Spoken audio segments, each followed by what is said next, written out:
बाद UP bulletin में आप सभी का स्वागत है। शुरुआत करेंगे बहराइच से, जहां कांग्रेस नेता अवध व पूर्वांचल प्रभारी नसीमुद्दीन सिद्दीकी ने केंद्र सरकार पर बोला हमला।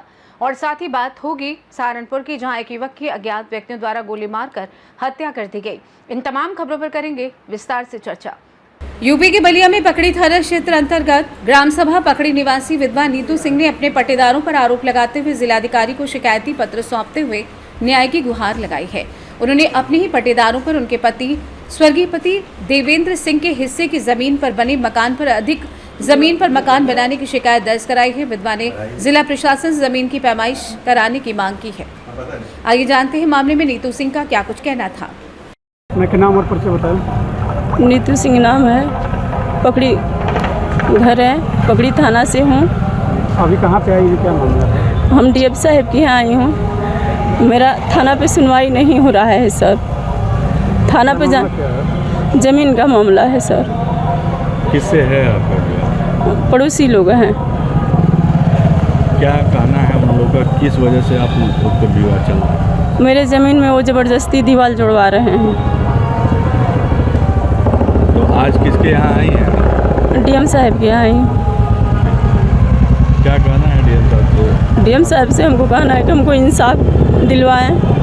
थाना पे जाने पर थाना सुनवाई नहीं कर रहा है। राजनीति का दबाव है, पैसा का दबाव है, इसलिए थाना मेरा सुनवाई नहीं कर रहा है। बलिया से सीनियर संवाददाता आनंद दुबे की रिपोर्ट। नसीमुद्दीन सिद्दीकी ने सदन में अखिलेश यादव द्वारा उठाए गए सवाल का समर्थन करते हुए कहा कि सरकार को बताना होगा कि जिन जिन एयरक्राफ्टों की पूजा नींबू और मिर्ची से की गई, उन्हें उड़ान कहां भरी। अमित शाह द्वारा सदन में कांग्रेस पर की गई टिप्पणी के खिलाफ बोलते हुए कांग्रेस नेता नसीमुद्दीन सिद्दीकी ने पीएम मोदी का नाम न लेते हुए तंज कसा कि उनके नेता जाकर पाकिस्तान में बिरयानी खाते हैं, तब किसकी भूल है। पीएम मोदी पर हमला बोलते हुए कहा कि सबसे अधिक विदेशी का दौरा करने वाले पीएम मोदी को भारतवासियों की याद कब आएगी। उन्होंने कहा कि गूगल पर देखिए तो पता चलेगा कि सबसे अधिक विदेशी दौरा करने वाले प्रधानमंत्री नरेंद्र मोदी हैं, जो केवल विदेश का दौरा तो करते हैं लेकिन उसका फायदा नहीं मिलता। प्रियंका गांधी के वक्तव्य का समर्थन करते हुए नसीमुद्दीन सिद्दीकी ने कहा कि पर्यटकों को जम्मू कश्मीर में भगवान भरोसे नहीं बल्कि सरकार ने आतंकवादियों के भरोसे छोड़ दिया था, लेकिन हमारे देश के वीर सपूतों ने आगे बढ़कर पाकिस्तान का करारा जवाब दिया। भारत पाकिस्तान को नेस्तनाबूद करने की क्षमता रखता है, लेकिन बीच में अमेरिका के राष्ट्रपति डोनाल्ड ट्रंप ने युद्ध पर विराम लगाकर कई सवाल खड़े कर दिए हैं। सरकार को इसका जवाब देना होगा। आइए जानते हैं इस विषय में नसीमुद्दीन सिद्दीकी कांग्रेस नेता अवध एवं पूर्वांचल प्रभारी का क्या कुछ कहना था। आतंकवाद की जड़ है और पाकिस्तान कांग्रेस की भूल है, इस पर आप क्या कहेंगे? कांग्रेस की भूल क्यों भाई? पाकिस्तान कांग्रेस की भूल क्यों है? जब आप जाके वहाँ बिरयानी खाते हो तब कोई भूल नहीं होती है। जब आप शाल उड़ा के आते हो, मुझे शाल उड़ाने में कोई एतराज नहीं, बिरयानी खाने में है। शाल उड़ा के आते हो तो कोई भूल नहीं होती। और जब ऑपरेशन सिंदूर शुरू होता है तो मुझे गर्व है भारत की सेना पर, क्योंकि मैं भी भारतीय सैनिक रहा हूं, मैं भी डिफेंस में रहा हूं, मैंने नौकरी की है। मुझे गर्व है भारत की सेना पर कि जिसने आतंकवादियों के गढ़ में जाकर के, दूसरे देश में जाकर के उनके ठिकानों को तबाह कर दिया, नष्ट कर दिया। लेकिन ये सिंदूर और आगे चलना था। लेकिन बीच में क्या हुआ?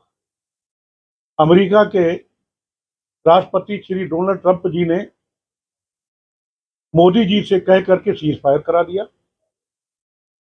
इस देश का जो कारोबार है, इस देश का जो निर्णय जो है, इस देश की जो भी एक्शन होगा वो इस देश के संविधान के हिसाब से चलेगा। क्या बहराइच से सी न्यूज संवाददाता कृष्ण चंद्र शुक्ला की रिपोर्ट। ठूठीबारी थाना क्षेत्र के पंचमुखी शिव मंदिर परिसर में मंगलवार को सावन मेले के दौरान एक हादसा हो गया। मौत के कुएं में बाइक से करतब दिखा रहा युवक असंतुलित होकर नीचे गिर गया। हादसे के बाद भी उसकी बाइक चालक के बिना चालक के कुएं की दीवारों पर घंटों घूमती रही। घटना के समय कुएं की ऊपरी दीवार पर खड़े सैकड़ों दर्शकों के होश उड़ गए। कई लोग घबराकर गिरते गिरते बचे। मेला आयोजकों और कुछ साहसी युवकों की मदद से स्थिति को नियंत्रित किया गया। इसके बाद बाइक को रोका गया। युवक गंभीर रूप से घायल होने के बावजूद बच गया। स्थानीय लोगों का कहना है कि मौत के कुएं में गाड़ी चलाने वाले अधिकतर युवक नशीले पदार्थों का सेवन करके स्टंट करते हैं। इससे किसी दिन बड़ा हादसा हो सकता है। महाराजगंज से सी न्यूज़ संवाददाता अरुणेश कुमार गुप्ता की रिपोर्ट।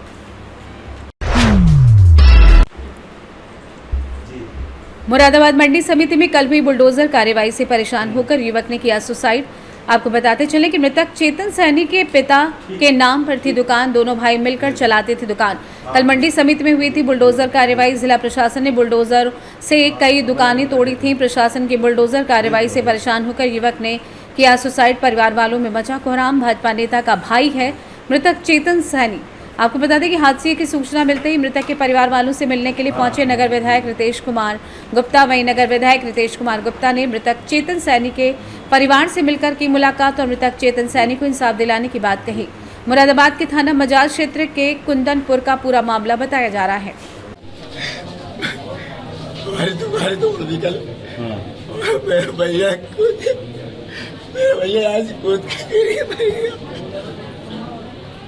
कल हमारी दुकानें तोड़ दी इन्होंने सब। हमने हाथ पैर जोड़े। हमने 5 मिनट लग जाए। पैकेट तोड़ लगे, सब तोड़ गए। नहीं सुनी तो दुकान तोड़ दिया भाई सभी। सारा लाखों रुपए का नुकसान कर दिया। हम हाथ पैर जोड़ ले, नहीं जोड़े भाई साहब। मेरे भैया ने रात, मेरे भैया को हमने बहुत समझा। सारा माल कर ले गए तो करते हम सारा कारोबार व्यवहार जो करते हैं हम सारा सबका सब पूरी दुकानें तोड़ दी। जो माल था वो खराब हो गया हमारा। अच्छा, चेतन से बात हुई आपकी, कुछ कहा उन्होंने? हाँ, वो उसने किसी से कुछ नहीं कहा। वहाँ से आके डिप्रेशन में इतना था, उसने किसी से कुछ कहा ही नहीं। मैंने समझाया उससे, बहुत समझाया। किसी से कुछ कहा नहीं, सुनी नहीं रहा अपना बस सारा। किस नाम से दुकान है आपकी बताइए? Hukum Singh and sons, Umesh and brother, दो नाम से है। किस टाइम क्या किया इन्होंने? किस टाइम की घटना थी? क्या किया इन्होंने? ये 11:30 बजे के आसपास की। तो तब सब लोग सब सो रहे थे, लेटे हुए थे। ये अपने वहाँ पर छत पर था, एकदम पता है बाइक रोकती रह गई इनकी। बोले वहाँ पे यहाँ से एकदम से बोले हम तो बर्बाद हो। उसके बाद हॉस्पिटल ले गए। हॉस्पिटल ले गए, साई ले गए। साई का मना कर दिया। मौत का जिम्मेदार किसे मानते हैं? हम तो आप मंडी प्रशासन को मानते थे। उन्होंने तोड़ी ना दुकानें। उन्होंने एकदम आप हम उससे कह रहे कि भाई साहब 5 मिनट का समय दे दो, 5 मिनट का समय दो। उसी ने समय नहीं।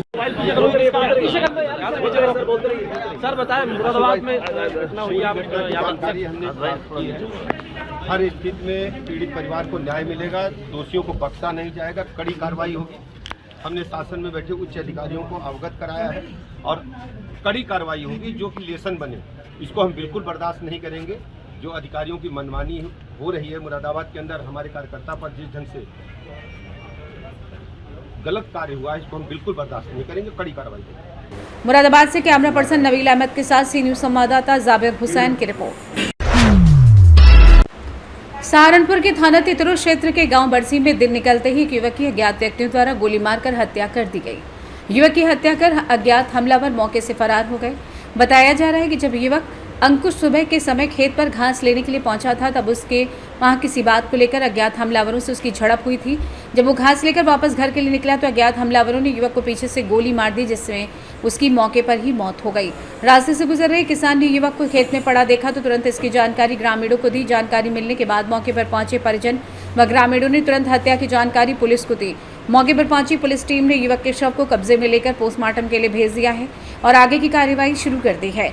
एसपी देहात सागर जैन ने जानकारी देते हुए बताया कि थाना तीतरू क्षेत्र के गांव बरसी में एक युवक की गोली मारकर हत्या की गई है। पुलिस ने तुरंत ही मौके पर पहुंचकर युवक के शव को कब्जे में लेकर पोस्टमार्टम के लिए भेज दिया है। वहीं अज्ञात हमलावरों की तलाश के लिए 3 टीमों का गठन किया गया है। जल्द ही पूरी घटना का खुलासा किया जाएगा। आइए जानते हैं एसपी देहात सहारनपुर सागर जैन ने और क्या कुछ जानकारी दी। के आसपास थाना तीतरो को सूचना प्राप्त होती है कि ग्राम बरसी के जंगल के पास में एक व्यक्ति अंकुश पुत्र राजेंद्र उसकी किसी व्यक्ति द्वारा गोली मारकर हत्या कर दी गई है। तत्काल पुलिस बल मौके पर पहुंचता है तथा इसमें शव को कब्जे में लेकर पोस्टमार्टम के लिए भेजा जाता है। इसमें क्षेत्राधिकारी और मेरे द्वारा भी मौके का निरीक्षण किया गया है और इसमें परिजनों की तहरीर के आधार पर मुकदमा पंजीकृत किया जा रहा है और इसमें 3 टीम्स का गठन किया जा रहा है और शीघ्र ही जो घटना करने वाले अभियुक्त को गिरफ्तार कर आगे की विधिक कार्रवाई की जाएगी। सहारनपुर से सी न्यूज संवाददाता शाकिर राजपूत की रिपोर्ट। फिलहाल के लिए इस खास बुलेटिन में बस इतना ही। देश दुनिया की तमाम बड़ी खबरों को जानने के लिए जुड़े रहिए सी न्यूज भारत के साथ। हर खबर आपके साथ, आपके हाथ।